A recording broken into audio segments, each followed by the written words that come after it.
Well, it's about to be the new year, everyone. I would like to, because I don't know. So, I just saw a CNN poll that said that Chris Christie and Hillary Clinton are neck and neck for the 2016 presidential election in a nonpartisan poll. And I found it very odd that they called it nonpartisan. Not odd in the sense that they would think otherwise, because, I mean, the media has a way of favoring the status quo, and so anything that challenges that is, not what they're going to report on. So, although they call it nonpartisan, it actually is quite partisan. It perpetuates the myth that there are two political parties in the United States. There are actually several. There are many. The Green Party, the Communist Party, the Socialist Party, the Libertarian Party, which is fast approaching 1 million members. I mean, there's several minor parties, Constitution Party, and et cetera, et cetera. But I think one of the main problems with politics is not necessarily that there are two parties, because there are two major parties in parliamentary nations as well. Britain, you have the Tories and you have the Labour Party. Now, those parties don't have a monopoly over political power like Republicans and Democrats do. I've heard some people say, well, that's because those parties focus on a single issue, but that's not true. They focus on broad issues. The smaller parties tend to focus more, populist parties tend to focus more on labor rights and etc. But the problem with American politics is that the political parties are institutionalized in the government, that they are made permanent fixtures of the political system. So that it's not, the Republicans and Democrats are the two main parties for a period of time, and then another party overtakes them and becomes dominant. No, that's impossible.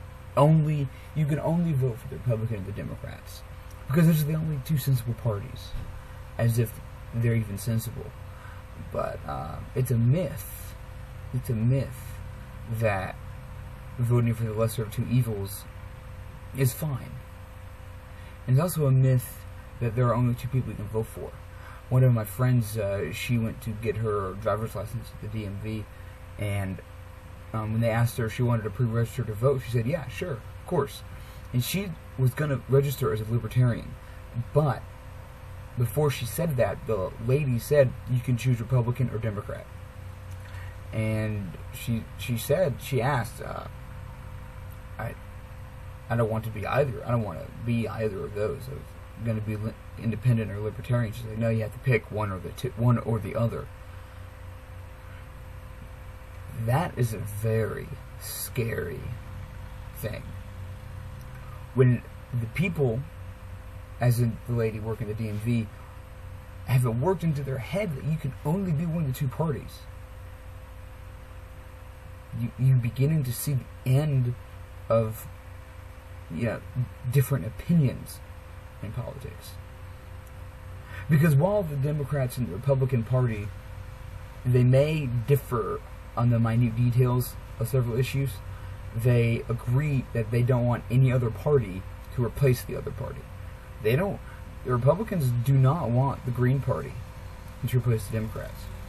And the Democrats do not want the Constitution Party to get any votes in place of a Republican.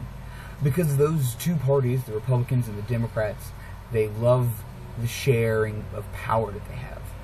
They debate and they yell and they mudsling at each other. But if they really believed half the stuff they said, they would, first of all, not shy away from compromise. They would actually agree to compromise most of the time.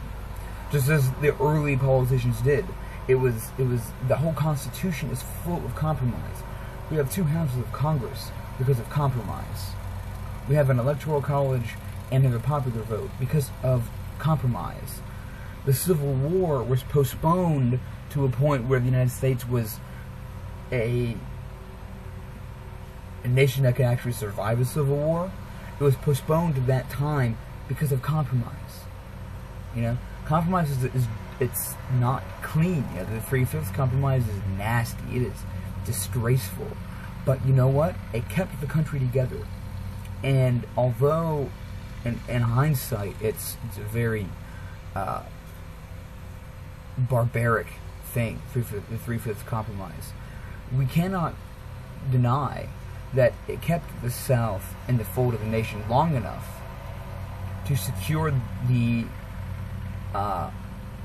principal power of the federal government, so that if there was a civil war, the nation could still survive. If the Civil War had happened in 1800, 1820, 1840, I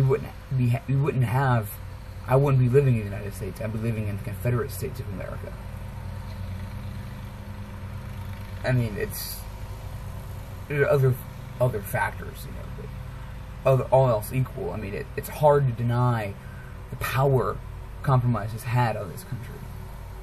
It's done so much good for this country. It's fascinating. It's a beautiful compromise. You know, I would love to see a politician run on the principle of compromise.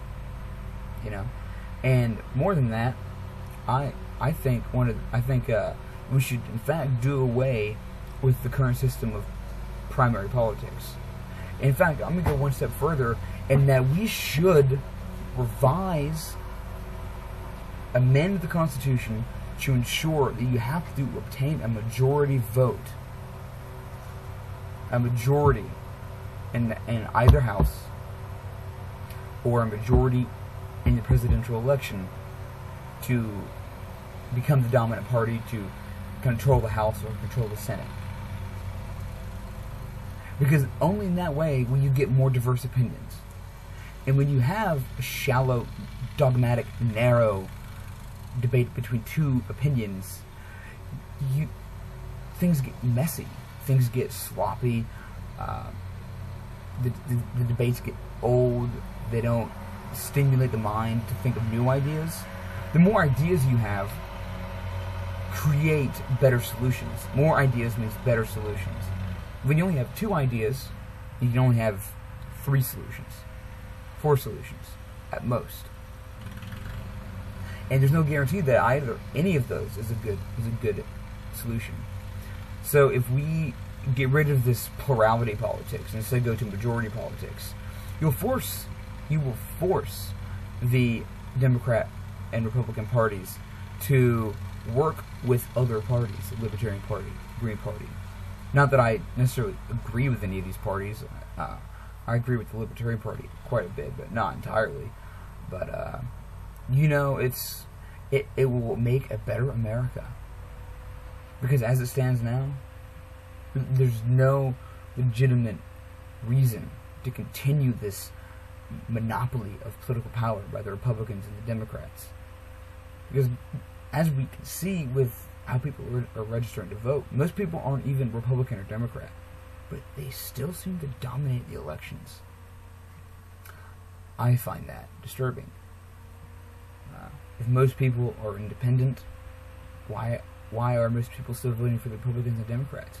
It's because the media, in conjunction with these parties, have created this illusion that there are only 2 parties, and that anyone outside of these 2 parties is a nut job, when in fact most of the nut jobs are within those 2 parties.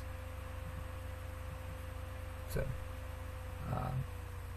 Happy New Year.